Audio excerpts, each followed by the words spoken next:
Hey girl, hey. So, we're here today to talk about one of my favorite subjects as a personal trainer of 15 years. I want to know if you've ever felt like this in perimenopause. You've cut calories, you've added more cardio, you have intensified your cardio, you're eating less, and the scale, which is not my friend, and I don't like the scale. I don't advocate anybody using the scale. However, we're going to go with that today. The scale's not budging. Your measurements aren't budging. In fact, they might even be going in the opposite direction that you're intending. I need you to hear this from me because it's something that I didn't understand until I started learning about perimenopause. Perimenopause. There is a hormonal reason that this is occurring to you and for you. And yeah, this isn't about willpower. This is about something going on internally that chances are nobody's talked to you about. Not that long ago, I read a comment from somebody who said, "Oh my God, I'm practically starving myself. I'm working out like I always have. I don't know what's happening, but I'm still gaining weight."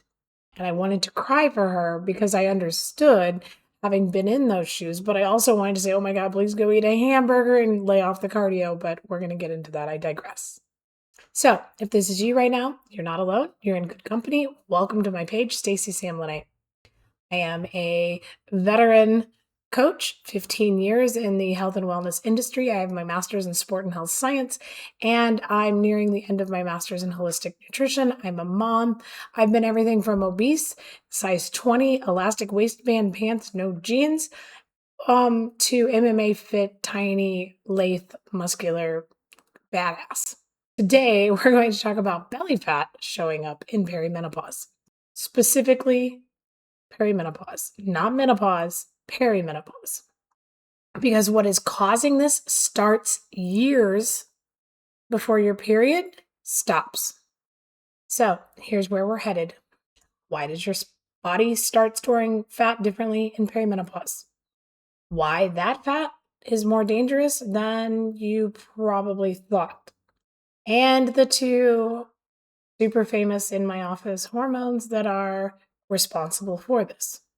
And why eating less and doing more cardio probably going to backfire.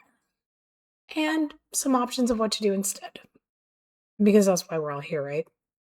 So, before perimenopause, one of estrogen's jobs, and estrogen's my favorite hormone, is directing fat to your hips and thighs.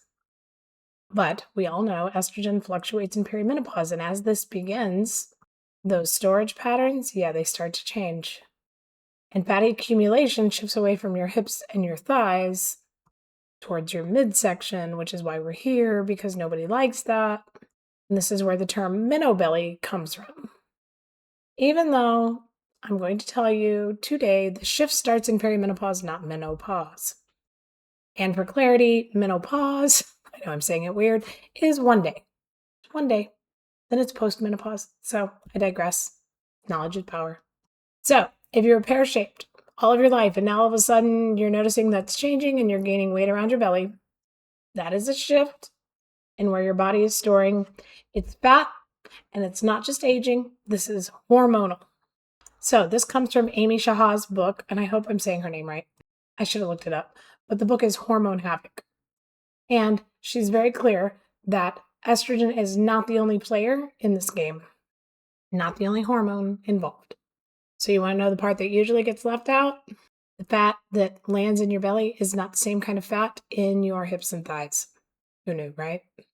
Tamsin Fadal writes in How to Menopause that this belly fat, which is called visceral fat, wraps around your abdominal organs. And you're not going to like this, but it impairs how they function. Amy Alcon describes in her book, Going Menopausal, as metabolically active fat. What does that mean? It means it behaves like its own organ, which is pumping out inflammatory proteins that spike your blood sugar and pushes your body to store even more fat, alas, instead of burning it like we all want. So it's not just sitting there. It is quite literally actively working against you. And the more of it you carry, the more inflammation you are prone to have. And the more inflammation you have, the more your body biologically just wants to, unfortunately, store more. And that is the vicious loop of belly fat in perimenopause. So as your estrogen declines, your insulin resistance goes up. It rises. And that means your cells get worse at responding to insulin. So much of what you eat gets stored as fat instead of being used for energy. That comes from Heather Hirsch, the book, The Perimenopause Survival Guide. Put plainly, without estrogen doing its job, your insulin is going to stay out of whack no matter what you do. And no matter how carefully you might choose to or feel like you need to eat. And then there's our favorite, cortisol. And this is our stress hormone. And Amy Shah explains that your belly fat tissue actually have receptors for cortisol. And when you are under stress, which none of us are, right? Your adrenal glands release the cortisol. And that cortisol signals more fat to be stored. Specifically, guess where? Around your belly. And here's something that you probably haven't seen and doesn't seem to be discussed a lot in this arena, in this topic. Perimenopause estrogen doesn't just decline. You've learned this if you've hung out with me at all. Perimenopause estrogen is a roller coaster. And sometimes it spikes even higher than it's ever been. And yeah, it eventually drops. It's the roller coaster. Amy Alcon references some research in her book, Going Menopausal, which points those estrogen swings as spiking cortisol and driving that intense hunger that you may experience. So that's not just one hormone who's falling. It's two hormones who are reacting to one another. And your appetite and fat storage is caught in the middle of that. And here's why that approach can backfire in perimenopause. Cutting calories harder and increasing your cardio more, guess what that does? It can raise your cortisol. And cortisol's already working against you here. Heather Hirsch hits it head on the nail that shedding this weight in perimenopause is not as simple as the age-old eat less, move more. Because without estrogen, your insulin is still out of whack no matter what you have going on the surface. Now, that doesn't mean nothing works. It means the standard advice built for a body with stable estrogen is not built for what your body is doing right now. I'll never forget the multiple times that this happened to me. One time I was stationed at Fort Leonard Wood and I ended up super sick, couldn't get off the couch. If I'm not moving, we know something's wrong. I went to the doctor. He did a bunch of tests, not the regular doctor, another kind of doctor, functional med guy. And my cortisol was non-existent. Ended up figuring out I had adrenal fatigue and I was under an immense amount of stress due to my ex's career and some life choices. And yeah, that was one of the most brutal times in my life because I was also running a gym, running CrossFit. And I felt like I was dying and I had two little kids. So I want to give you one thing you can do at least here. So bear with me here. The driving force in all of this, which can be behind a lot of perimenopause weight gain, isn't too much fat. It is not enough muscle in your body. And this is where strength training earns its place. Bye-bye cardio bunnies. Bring on all the strong women.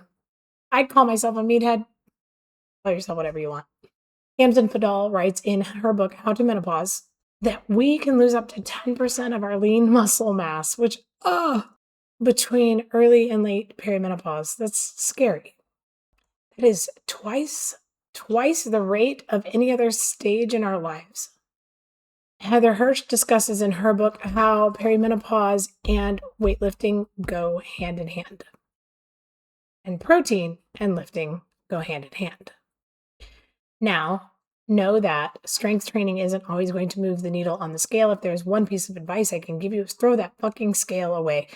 And if you got one of those nice fancy ones and you don't want to throw it away, donate it. Give it to somebody else. Maybe don't. I don't think that's an actual gift. I think that's a curse. You know what? Mail it to me. I used to take my clients' scales and line my walls with them at the gym. Or if you were so kind as to let me in your house as your coach, I would write in permanent marker on the scale, I lie to you daily. So stay off the fucking scale. Go by how you feel in your skin, how your clothes fit. And if you want to, use a tape measure and measure your body parts. And if you don't know where to begin with that, just message me. I'll help you out. I've been doing this for so long. But weight training, if done right, you're going to gain muscle, which muscle weighs more than fat. So the scale needle may not move in the direction you are wanting it to.